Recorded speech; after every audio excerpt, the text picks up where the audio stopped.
வணக்கம். நம்மள சுத்தி இருக்கிற இந்த உலகம், இந்த பொருட்கள் எல்லாமே எதால ஆனதுன்னு என்னைக்காவது யோசிச்சு பார்த்திருக்கீங்களா? வாங்க, இன்னைக்கு வேதியியலோட ரொம்ப ஆழமான சில ரகசியங்கள பார்க்கலாம். அணுக்கள், மூலக்கூறுகள், இந்த உலகத்தையே ஒரு சின்ன பயணமா சுத்தி பார்த்துட்டு வரலாம். அப்பெல்லாம் ஆரம்ப காலத்துல இருந்த கெமிஸ்ட்க்கு ஒரு பெரிய தலைவலி இருந்துச்சு. அதாவது கண்ணுக்கே தெரியாத ஒரு விஷயத்தை எப்படிங்க எண்ணுறது?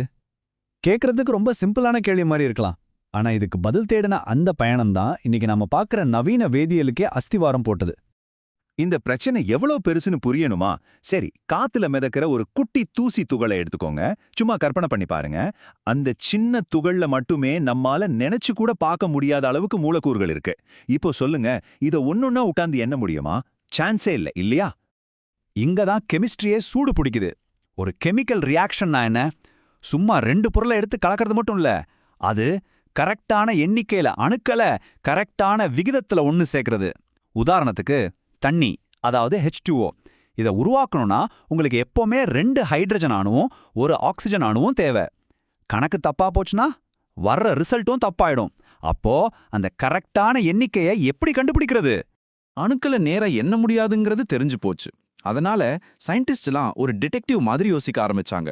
கெமிக்கல் ரியாக்ஷன்ஸ் நடக்கும்போது என்ன ஆகுது, அதையே ஒரு க்ளூவா பயன்படுத்தலாம்னு முடிவு பண்ணாங்க.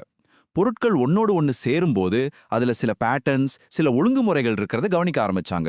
அந்த மர்மத்தை உடைக்க இதுதான் அவங்களுக்கு கிடைச்ச முதல் துப்பு.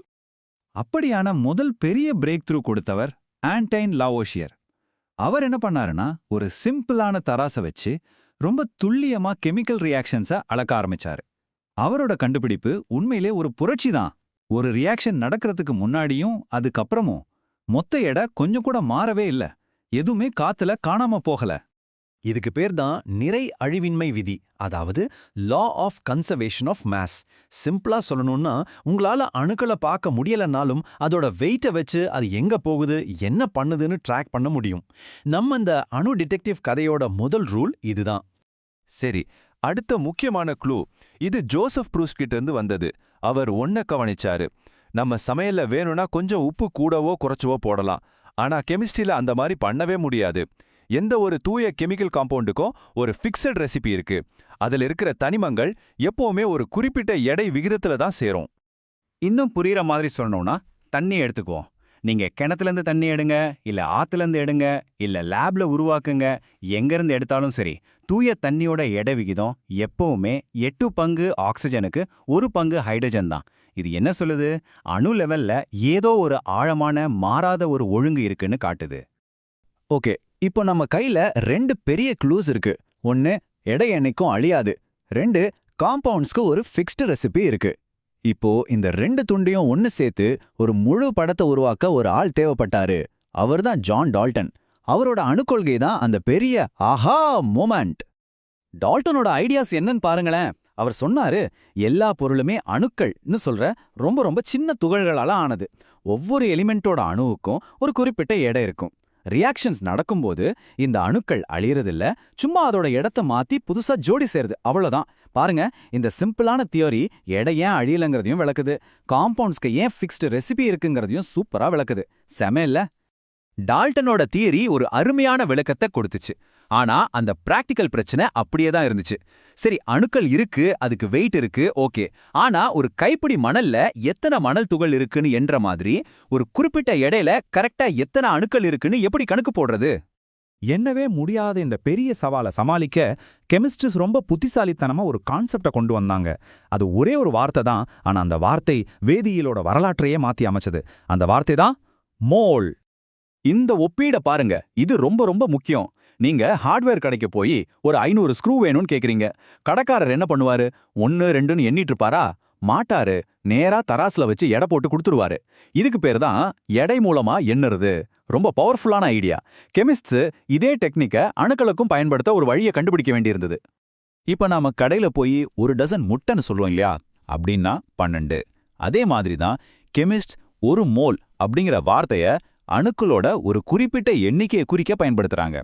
சிம்பிளா சொன்னா இது ஒரு பேர் தான், ஆனா ரொம்ப ரொம்ப பெரிய ஒரு கூட்டத்துக்கு வச்ச பேரு. சயின்டிஃபிக்கா சொல்லணும்னா, ஒரு மோல் அப்படிங்கிறது கரெக்டா 12 கிராம் கார்பன் 12ல எத்தனை அணுக்கள் இருக்கோ அந்த எண்ணிக்கை. இதுதான் மேட்டர். கண்ணுக்கே தெரியாத அணு உலகத்தையும் நம்ம லேப்ல தராசுல அளக்க முடியிற கிராம் உலகத்தையும் இணைக்கிற பாலம் இதுதான். சரி சரி, அப்போ அந்த முக்கியமான கேள்விக்கு வருவோம். ஒரு மோல்னா அது எவ்வளோ பெரிய நம்பர்? அந்த மேஜிக் நம்பர் என்ன? இதோ பாருங்க அந்த நம்பரை. 6,02,200க்கு அப்புறம் ஒரு 20 சைவர் போடணும். அடேங்கப்பா, நம்ம மூளையால யோசிச்சு கூட பார்க்க முடியாத அளவுக்கு ஒரு பிரம்மாண்டமான எண் இது. இவ்ளோ பெருசா எழுதுறதுக்கு பதிலா சயின்டிஸ்ட்ஸ் இத 6.022 இன்டு 10^23 அப்படின்னு சிம்பிளா எழுதுறாங்க. இந்த நம்பருக்கு ஒரு பேரும் இருக்கு, அவகேட்ரோ கான்ஸ்டன்ட். அமேடியோ அவகேட்ரோன்ற ஒரு இத்தாலிய விஞ்ஞானியோட நினைவா இந்த பேரை வச்சாங்க. இந்த ஒரே ஒரு நம்பரை கண்டுபிடிச்சது கெமிஸ்ட்ரியில ஒரு மிகப்பெரிய புரட்சியே உண்டு பண்ணிடுச்சு. ஓகே, இது ஏதோ சயின்டிஸ்டுக்கு மட்டும் யூஸ் ஆகிற பெரிய நம்பரா? இல்ல நம்மளோட டெய்லி லைஃப்ல இதுக்கு ஏதாவது சம்மந்தம் இருக்கா? நிச்சயமா இருக்கு.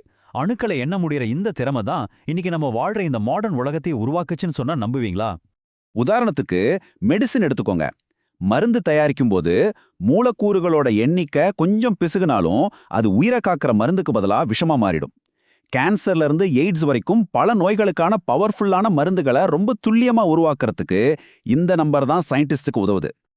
அது மட்டும் அல்ல, எனர்ஜி, புது புது ஆற்றல் மூலங்களை உருவாக்குறதுலயும் இதுக்கு ஒரு பெரிய பங்கு இருக்கு. சோலார் பேனல்ஸ்ல இருந்து அதிக கரண்ட் எடுக்கணுமா, இல்ல ஒரு ஃபியூயல்ல இருந்து மேக்ஸிமம் எனர்ஜி எடுக்கணுமா, எல்லாத்துக்கும் இந்த கெமிக்கல் கணக்கு ரொம்ப ரொம்ப அவசியம்.